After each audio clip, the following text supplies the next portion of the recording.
Asebiro Yesuna Akulora ni komanda jaler Atingo bada Danyisi Agoyo ni Nyasaye maduong' erokamano gokinyi sani mochiwo thuolo mondo wawuoye wach Nyasaye mondiki.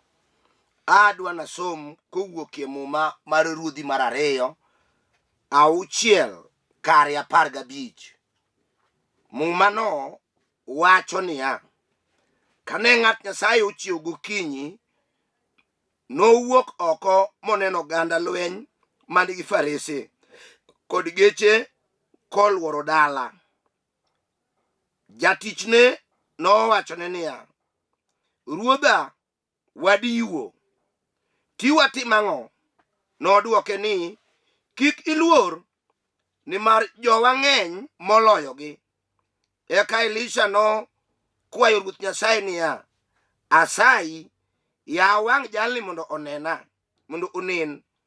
Ruoth Nyasaye noyawo wang' wuowino mi noneno ka got opong' gi farese kod geche mag mach karito Elisha. Kane jo-Aram obiro monjo Elisha, nokwayo Ruoth Nyasaye niya: lok jogi muofni. Mi Ruoth Nyasaye nolokogi muofni mana kaka Elisha nokwayo. Apako Nyasaye maduong' mar yuoro mar oganda lweny. Nyasaye moketa sani mondo wuo kodi gokinyi, adwa ni ng'e ni walamo Nyasaye manigi lwenje, kendo manigi jeshi, kendo manigi gige mogore go. En gi ami mare moloso, to ng'amoger go en jal mabiro to mit monjo ng'at Nyasaye kata nyathi Nyasaye. Adwa ni ng'e kanyo. Chieng' moro nitie oganda miluongo ni jo-Aram. Ne gimonjo Elisha janabi. To kane gisemondo Elisha, to Elisha noyudo ka nigi jatije miluongo ni Gehazi. Gehazi nowuoro kaka oganda mag lweny mag jo-Aram ng'eny, biro monjogi matiekgi, modhi ong'iso Elija ma ruodhe. E kindeno jatije janabi ne luongo ng'amotiyone ni ruoth, mano tapani ng'eyo, gi kisungu tiende ni boss. Mane jatich noluongo Elisha ni ruodha, tiende ni Elisha nondike, ne chule pesa. Apako Nyasaye maduong'. E kinde ni ok onego luong jal machielo mopogre gi Nyasaye ni ruodha ka en ng'ama otelo ni wach Nyasaye. To kapo nondiki mochuli msara, to en gi haki mondo iluonge ni ruodha, tiende ni ojatendi, en boss ni. Wachna lero maler mondo winjre ni.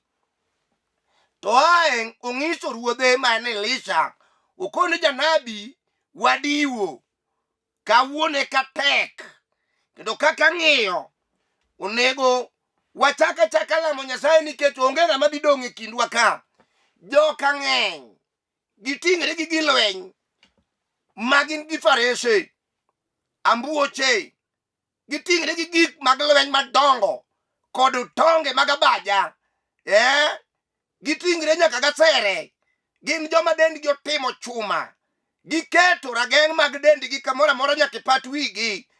Farese ringo matek kochibo dalawa ka. Elisha, ruodha, wadiwo, ere gima wadwa dhi timo? Wasiko wawuoknwa piny, ochimowa tir. Elisha janabi, jal manong'eyo teko Nyasaye, jal manong'eyo nyalo mar Nyasach lweny, jal manong'eyo johumbo lwenje, ong'eyo teko ma Jehova nigo, ong'eyo wanajeshi mag polo ma ruoth nigo, maritogo jomoyie kuome, ong'eyo jomachalo Michael, malaike machalo Michael gini, mani inyalo or mamak lamo kogolo e lwet ruodh Pasia mar Daniel katero ir Nyasaye mondo chop maber. Elisha nong'eyo ni Nyasaye nigi joami motegno moloyo mag jo-Aram. Apako thuon, apako ja-Nazareth, apako jal mabiro ka lweny osechi mitir. Gehazi ne ok nyal neno Yasi ne majati mikone ni kaw farese gi dhi kwa lemo ne ok en mare onge gima nong'e lemo Fagiati ne en jatich mondiki mang'iyo tarik kod dwe gi juma monego chule noonge roho ne en wao ne en ng'ama Nyasaye oketo bedo sensitive ne ok onyal neno gima ng'ama nie roho neno Awuoro Elisha ng'at Nyasaye ng'at manopong' gi miwafu mar polo manopong' gi teko mar Jehova manopong' gi nyalo mar Nyasaye ne Nyasaye omiyo wang'e to neno ganda maduong' mag jolweny mag polo koseluoro got. Elisha nolemo okoni ruoth kata man go ni majatija en wao onge gimoneno wang'e odino dongira hono timne hono bondo wang'e onen oneyo ganda mag polo moluoro waka muma wacho ni kanyo wang'e asi noepo oneno ganda polo mang'eny koluoro got oting'o pala biro gi farese magiro mago malaike moseti kowuokie polo e kom duong' gi makao makuu mar Nyasaye ne gibiro mondo gichwaki. Elisha janabi ng'at mowar moyie kuom Nyasaye ka wasigu oseto mochimi tir Jehova oro joma biro gore ni gin Nyasaye wacho niya lweny ok marwa lweny en mare. Apako Nyasaye maduong'. Lweny nyalo biro ni osiepna kata ine warruok kata ilamo machal nadi ilemo tieno tilemo gokinyi ilemo dichieng' tilemo diero diwuor jachien kia mano onyalo monji gi lweny matek kama wueno dwaro ni winja malong'o ni ka jachien oro jeshi mage kod tuo e ngimani kod kiseran e odi kata e dalani oro agent mage bondo okelni midekre okelni michando pesa okelni dhier gi mifwadi e odi kamidakie no. Nyasaye bende kelo jeshi mage Nyasaye kodonjo to gigore gi ndulume gigore gi athuma gigore gi TB gigore gi kansa jeshi mag polo kod donjo to kata obed gimoseti e piny ajuoke Nyasachwa no gweyo makere momiyo yie ni Yesu nitie komanda mar lweny ubiro kotelo ni jeshi kuu mar polo kochimo lweny manie odi no kata en lweny moseti e buche mag andaki Yesu nitie gi jolweny mag inji kavu mowuokie polo biro seto gimokuny no kata okunye kama chal nadi kata okete kor yien mar kombe mathuonie modake jeshi mar polo biro ywaye oko. Apako Nyasaye maduong'. Apako Nyasaye mar yuoro. Apako thuon manitie pile. Apako nditi Jehova maduong'.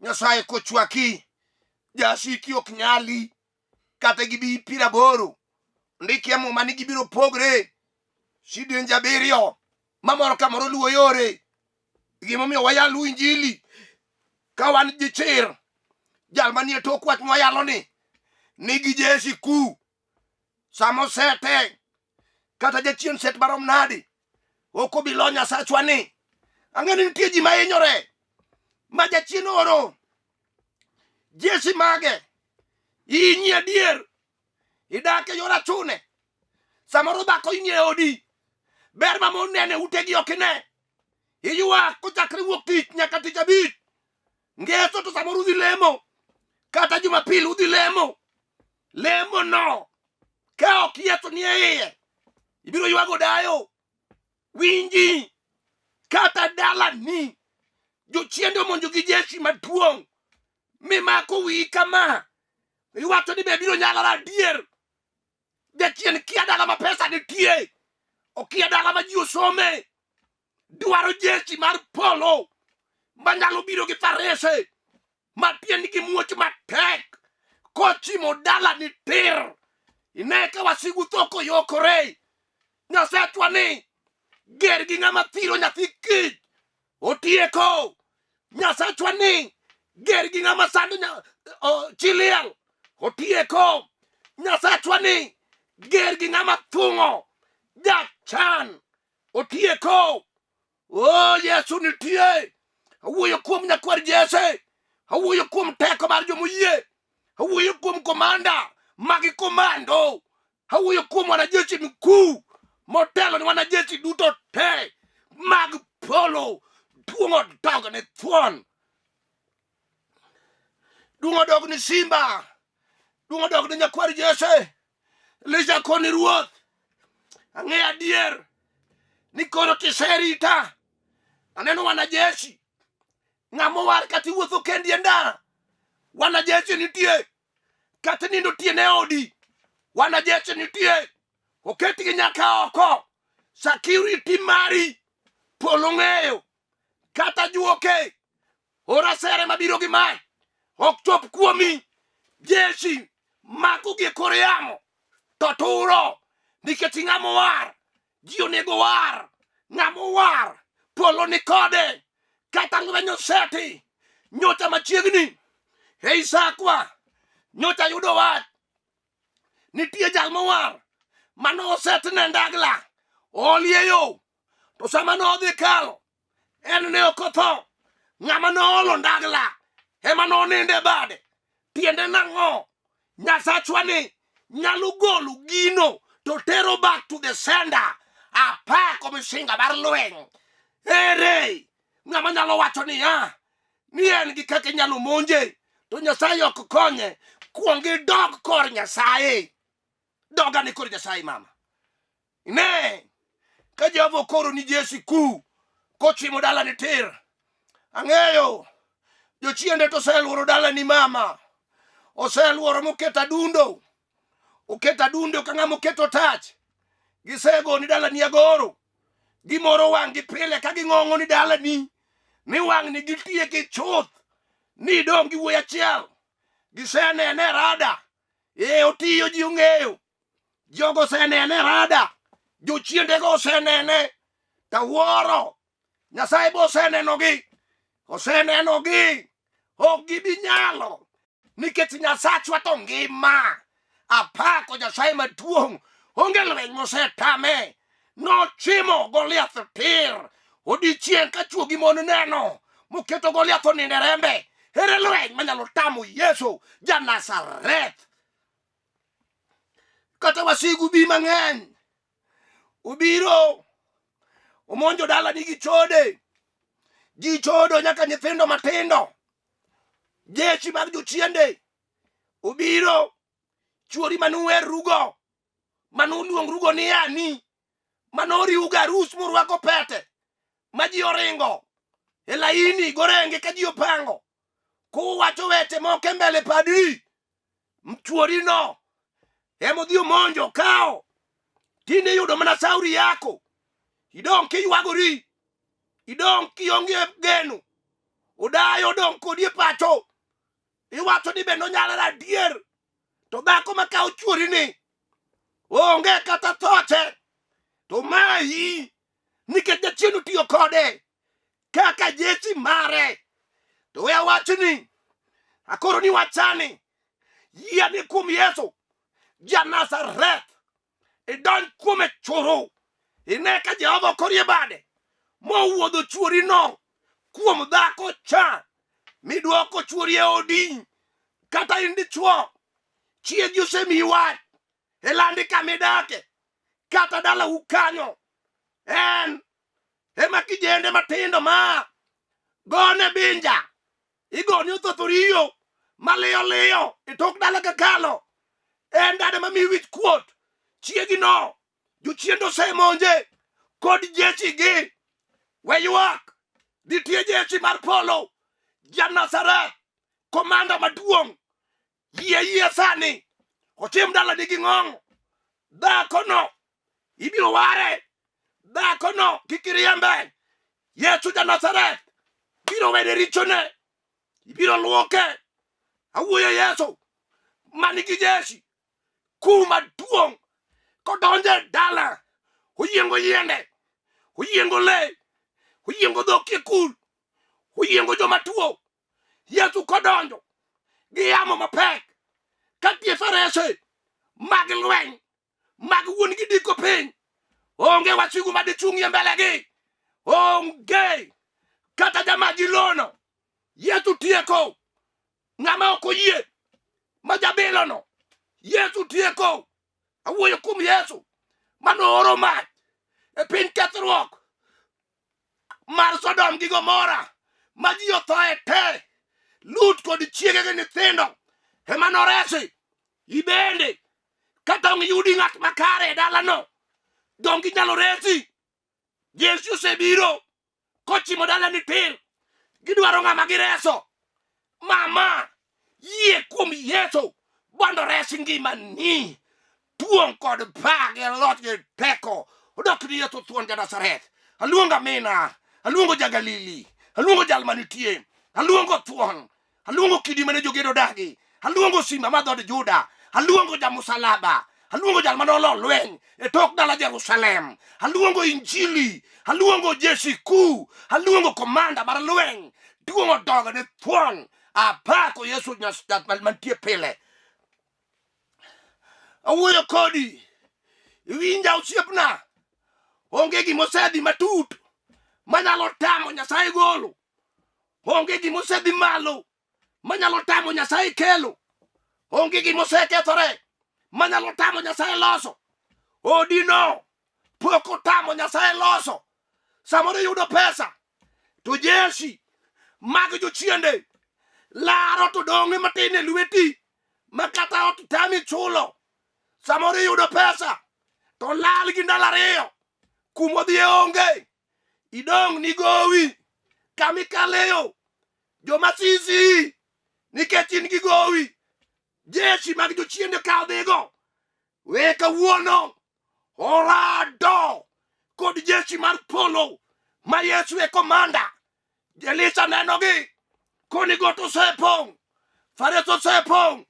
Kawuono jowasiki te biro lokore muofni. Komidwaro emiterogie. Gibiro go sarut ni Nyasaye manowari. Gibiro wacho niya, ye Nyasache dhako niya, ye Nyasache dhako niya, ye. Gibiro duogo kuom Nyasachi muofu komiero emichime. Katiteri aora okia, katiteri bungu okia. Tiende niya, Nyasaye dhi keto wasikwa e lwetwa, to watero gi kuma wadwaro. Apako misinga mar lweny. Udong' nyadichiel, nying Nyasaye biro miduong' e dalani kanyo mama. Udong' nyadichiel, nying Jehova biro yudo duong' e ngimani kijana. Ang'eni samoro kong'o obagi jeshi manoor mag Jo-Aram, obagi e kong'o imadho makata chiegi ikia ni chamo ang'o gi nyithindo. Otami, ok inyalo lokori. We ywak, thuon ja-Nazareth ohinga mar lweny nolo lweny odhiambo chakre sa 3 nyaka sa 9. Seche 6 kajabu ni anga malo, ogore gi mapepo mag anga kokete male ngurubot. Ji paro notieke, jachien paro notieke.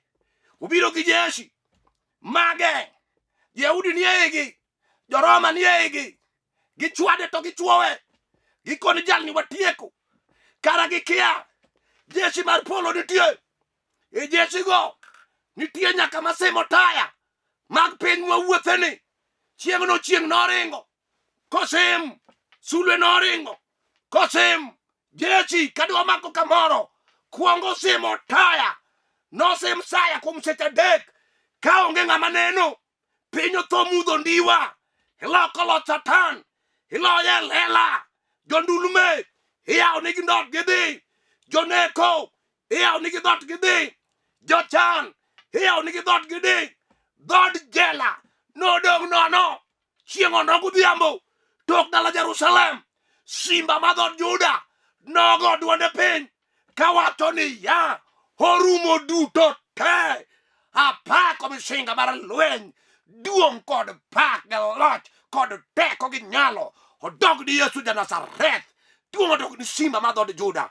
Kawuono gin jo-Aram mage moseketi piny, ohala kichako osiepna, ohandi podho, dhako kikendo, dhako dichuo kiyudo, riembi otami nyaka nyuol, otweyi gi miship, tongi orado te, onge isetemo kuom chwo adek, ok imak ich, miwacho ni akia gima tima, osiptal osepimie, oyud kiber, to kara en ang'o? Gima thagi kata bed ni jo-Aram obetie iyi, otami ok inyal nyuol, Yesu osewuok moa e polo mochimo iyi tir. Kawuono ni ka Yesu ja-Nazareth e komanda margi, jochiende mag lur, awuoyo kodu sani, uonge gi teko kuom mamano, ai chuthe iye kanyo, duong' odog ni simba mar dhood Juda nyakwar Jesse. Ang'eyo ni Yesu ne jaduoko, Yesu ne duoko mar ngimawa. Kata bedo jochiende osegoyi ka mpira, maneno ka jotugo go e pap, ok osedewore. Gima wacho ni osiepna, Yesu e duoko. We kelo ng'eyo ni, we kelo kaka ing'eyo, kendo we kelo duong' mar dini. Jachien ka sandi kia duong' mar dini mileme, kia jo milemogo, en usandi kaka ino, obiro abire dala ni kaka ino. Ng'amotang' kawuono biro dhir Yesu thuon, ng'amotang' kawuono biro dwaro jesiku moa e polo. Osiepna, ngima thagi, chiegi mini kendo, neno dichuo moro, chiegi mani kendo, thagi ting'i, osiko mana gi weche mag oa, idong' buga gi lweti, samoro nyathi kich, monego bedo riti kaka minu, olokre gimoro nono, osiepne ywak, samoro ikone jowadwa, amadh sum, kiadera, mago onge duoko ji osetimo, to ok oyud duoko yude mana kuom Yesu mayalo sani. En kende Jesi mako mor maber ni chiegi, to jochiendego ema kuome, mobed dhano, Yesu mawuoyo kuome. Jaduong' ni chako maber e dalani, nyithindo ne mor, kitiyo Nairobi, ni ko pesa, dalo wuok piny ka jogweng' moro, ji pamo, omera nyithindi riek e sikul, gin be mane girwako wuoche man gi soksi, ne gibiro gi kisungu mibolo, mane giyudo Nairobi, sikul ong'eyogi, jogweng' be ong'egi, odi kanibire, ni chame gik mochan, mago be ne ber nok rach. Tapenji, to tinde to en ang'o?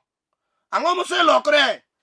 Dong ineno ka mwandu ni jeshi mar jo-Aram osegore moyako bidong' gi lweti, tindi penjo kar otong'o e kor gweng' ni be nitie kama inyalo betie tiang', to in ng'ama ne ji ong'eyo ni tiyo Nairobi, samoro nitiyo ka Kenya Posta, samoro nitiyo ka Kenya Power, in ng'ama ne ji ogeno.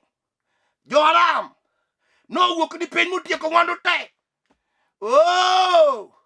Poko leo, poko deko, nitie thuon, ja-Nazareth, Yesu no, onyalo duoki kuma ne intie, onyalo kelo mwandu, kokalo kum kothi, nyathini moro, Yesu nyalo ting'o, ok iyie kum Yesu wa, yie ne kum Yesu, tiwacho ni kawuono biro dhi Yesu, jogweng' osechaya, piny osechaya, Yesu kende madwara, ringi donj kum Yesu. Ae weche ni, ae weche mag osiepe ni kia osiepe biro wacho ang'o, osiepe in go pile, to ginyieri nyiera, makonyi onge, dwar Yesu kawuoyo sani, chunyi onego diki ni Yesu, manigi Jesi ku, onge, joma nodhi gi Yesu e lweny, ma lweny noloyo, Gideon nodhi koda lweny, nolo lweny, ere, ng'ama ing'eyo mosedhi e lweny gi Yesu ma lweny oloyo, onge piny mangima.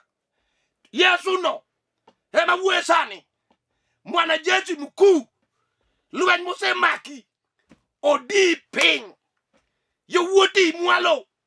Onge mon. Ikoni madala monego ng'ato darie. Odhi odagi shopping center. Dala nino. Dong neno ka Jo-Haram osebetie. Gibet kanyo. Onge okibigolo gi rieko mar kisungu. Kanyo pesa ok golgi. Kiana ng'era. Nitie jomoko ma kiwuoyogo. To ni an kidhi kadi ong'eya. Kia kidhi kanyo ng'eruok mong'eino. Ok moni. Bedo gi chandruok e dala ni. Donja wach mayalo ni Nyasachwa nigi jeshi manyalo goli e lwet Jo-Haram. Apako mishinga mar lweny. Adwa nalamie gi jomoko. Ma ruodh Jo-Haram gi jeshi mage oseketo mateka. Osemiyo bedo jadela. To en e ode e dalane. Osekale gik matek to kendo madongo. Kokale lwet Jo-Haram. Adwa nalamie kodi mondo iwuog e lwet Jo-Haram kawuono. Apaki Nyasaye maduong'. Erokamano Ja-Nazareth. Duong' kod pak loch gi teko. Odogni nyaka chieng'. Alamo ni mama maneno ng'iano. Alamo no wadwa mang'iano. Nyasaye timne onu. Timne onu. Timne onu Nyasaye. Gole lwet wasigu. Gole lwet Jo-Haram. Gole lwet jomaricho. Jogo richo, jogo neko. Jogo rundo ji Nyasaye. Jogo mayo ji low. Jogo mayo ji mwandu. Nyasaye golgi kuom mamano. Golgi kuom kijanano. Masombe rundore. Nikech Jo-Haram osemonjo. Gionge pesa ma ginyalo tero go nyathi skul. Jehova kel pesa. Monji gi yaye jamadar Yesu. Temie onu. Changi jatuono. Nyasaye maduong' marioro. Erokamano ruoth kuom setimo. Jehova apaki. Iparna jatich Nyasaye. Jono bare. Ma wuod Kano Sidho. Bishop Kayale piny Kibira. Iparna jaode. Magin go manya Ugenya. Parna jatich Nyasaye ma wuod Kuogo. Samuel. Iparna chiega. Man masli na peyo wasiali. Kawan kode piny Nairobi ka. Iparna mama Nyasembo Manyawera. Kadi e piny Nairobi yalo injili. Iparna Nyaga Collins ma wuod Odero. Maja Ugenya. Iparna Dominic ma wuod Ugenya. Iparna nyaka Kelvin. Nyasaye maduong'. Iparna nyaka Nelson. Iparna nyaka George. Iparna nyaka Teacher Eunice. Kamora mora ma entie. Tuongo dogo ni thuon. Manyaka chieng'. Adwa nalamie gi ng'ato. Mawacho ni kawuono dwa chiwo ngimane ni Yesu. Kama intieno. Kata in Mombasa. Kata in kanye. Tidwa chiwo ngimani ni Yesu. Ikoni ruoth we mondo abed jakori. Mondo ilona lweny magoyagi. Ero wach kaka wacho. Wach ni ruoth Yesu. Wara. An jaricho. Okasebedo maberie mbele ni. Timna onu. Kigolo nyinga. E bug jomotho. Tidwoko nyinga bug ngima. Bonda adhi acham ngima. Bed koda. Ilona lwenje te. Erokamano kuom seluoko richona kod rembi. E nying Yesu Kristo ruodhwa. Amen. Bed gi yie nosewari. Onge wach. Adwa nang'is ji nyinga gi kuma ae. Inyalo dwara mondo iyuda. Nyinga en Bishop Samuel Maroche. An wuod Ogola kata wuod Otoyo. Aja Asembo Kanyakala. Kilora jigo tidhi skul Rambugu. Kanye kama antie. Kendo an gi kanisa maleme miluongo ni The Finished Work at Calvary. Enene piny Nairobi kae kamiluongo no Olympic Kibira. Kidwa biro kuno idh mitoka Railways namba 8 to keli nyaka Olympic tibiro chopo kanyo. Kata idhi Kencom ibiro yudo mtoka namba 32 be biro Olympic. Kichopo go simo gi namba mamini sani tibiro yuda. Apako Nyasaye maduong'. 07 400 87 57 5. Anuoyo 07 400 87 57 5. Agoni Nyasaye erokamano. Kata mama Helidowino manenano. Nyasaye ogwedhi mang'eny e nying Yesu Kristo ruodhwa. Amen. Asebiro Yesu na akulo